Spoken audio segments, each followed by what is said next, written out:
out like that. And she said, no, it was him. So I got home and I called him up and he just wanted to say he was a fan. And I said, well, I kind of know who you are too, you know? And he was so generous, you know, about, hey man, you should come out to California because really that's where all the work for somebody like you is.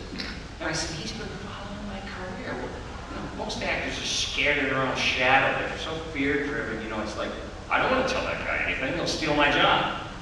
And he wasn't like that at all.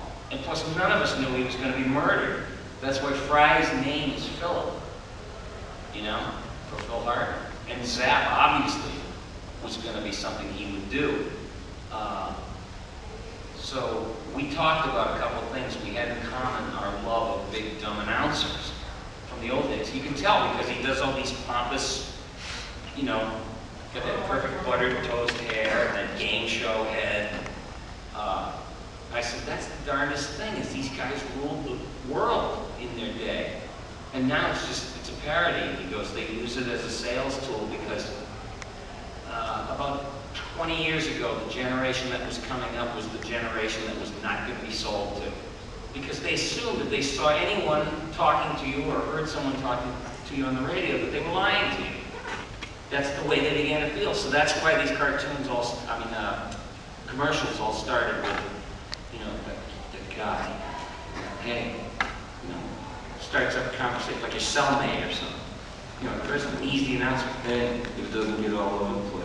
It doesn't belong in your face. You know, that was the new announcement. And then the brain dead announcers like, will I be able to eat the food in Altoona? And they were trying to do anything so that kids didn't think they were being sold to. And they were the most sold to generation that I ever remember 20 years ago. But they were the ones that weren't going to buy the crap, but they figured out a new kind of crap for them to buy. Yes? Does that make any sense at all? Really? Because the last thing I want is for you to sit there bored. Yes? How long have you spent in a voice that isn't your own? Like, have you got like a day or a week? Probably when I got the audition for Bugs Bunny from Ivan Reitman. My knees were knocking. And all I did was practice it in the shower, at breakfast, you know. Wherever I was, I'd start singing like Bugs Bunny. Because I was scared, you know. I said, this is quite an assignment for you to step into somebody's shoes. Number one, all the best characters were created before any of us were born. And usually when they do something new with it, it's like, why don't you just bury them, you know? Stick them in the hole and cover them with dirt. I mean, come up with something new now because they don't do anything new with it. You know, I'm doing a show now where my friend Jeff Bergman is doing Bugs and Daffy. It's called Looney Tunes Laugh Riot. It's more like a kid's show. But it's like all of us replicating the voices to the best of our ability. You know, to hold it and keep it going. But I like when I see a giant Escalade with the jacked up back and stuff, and I see this little Tweety on the side of it. The biggest, baddest motherfucker on the street has Tweety on his car. I never could figure that out. You know, where he's all like pissed. You know.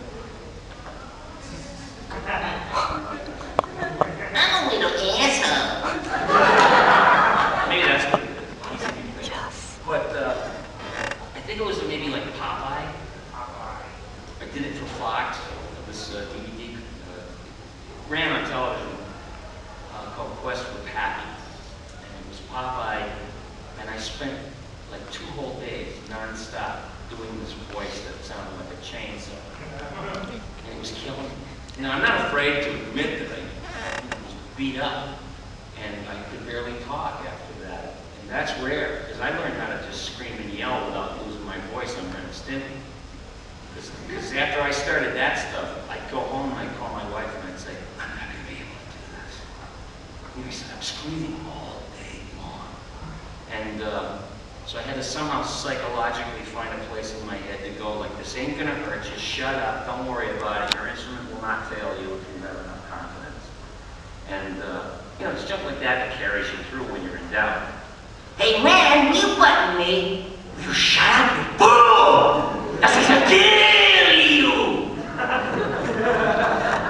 That's what I was doing all day. But Popeye was kind of more of the same. He was like, you know, I've explained before, I'm sure a lot of people have seen it, there goes 2 more kids in the sandbox. So, anyway, who chose Mike's like? Popeye. Popeye was a weird voice. When we were kids, all of us tried to do it, but we all sucked. Nobody got it. Like, we did it wrong. Hey, you know. And one day I saw this movie called Genghis Blues. It was a documentary about tuba and folk singers. Tuba is Mongolian, and it's a horse-driven culture, much like our early West, with the wagon wheels and the horses. And so our beat, the basic folk beat, comes from the horse beat. You know, that's what it was. And so they had the same thing over there, except they screamed in tuba. You know, you're expecting like Merle Haggard or Johnny Cash, and it's like, and then you hear voices shooting out of that are up in the stratosphere like whistles, and they have control over that. And I said, fuck, that's the secret of Popeye. You know, that's how it is. I mean, it's a high voice and a low voice. So I used to go, yoo-hoo, Oliver, I bring you some flowers. And then it's a low voice at the same time. You, olive oil, I bring you some flowers. And then he managed to do both of them at the same time. You, olive oil, I bring you some flowers. And I had to do that for 2 days up in Vancouver, and I wanted to jump into the bay. After I was dying. And, you know, we were just making that movie comic book, and we were invited to the Playboy Mansion. And so I had never been there. And I come all dressed up, you know, and I can't talk. I expected to do a little thing for them, and I was like, oh, I'm screwed. But somewhere, there's a place where you can create a voice, almost out of nothing. You can make a noise, you can make a voice out of it. Like, you've probably seen people that lost their larynx learn to talk with, like, some guttural sound. Like Jack Klugman, you ever see him? He's from The Odd Couple. Well, it was a TV show, and Jack Klugman had cancer, and he lost his voice box, and he said, I'm not leaving show business. So they taught him how to talk with like almost belching sounds, like, I'm trying to tell you that, you know, and it's like, it's better than just going mute, even though it's kind of grating for everybody else. I'd rather use the thing. And then, I hate you. Stevie Wonder. I had cancer.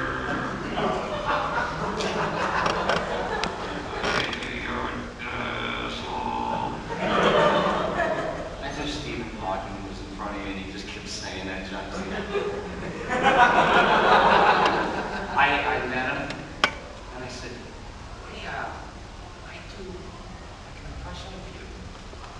You know, stupid. And he was like, I started to just do some stuff. He just went, like, does the word stink mean anything to you? You know, we had lunch. And he lost control of his wheels, you know, his chair, and it was on the street, and 2 old ladies were like that, and he was like going like this, and I said, Jesus, they almost like got you away, he almost ran him over, and he goes, I was playing chicken.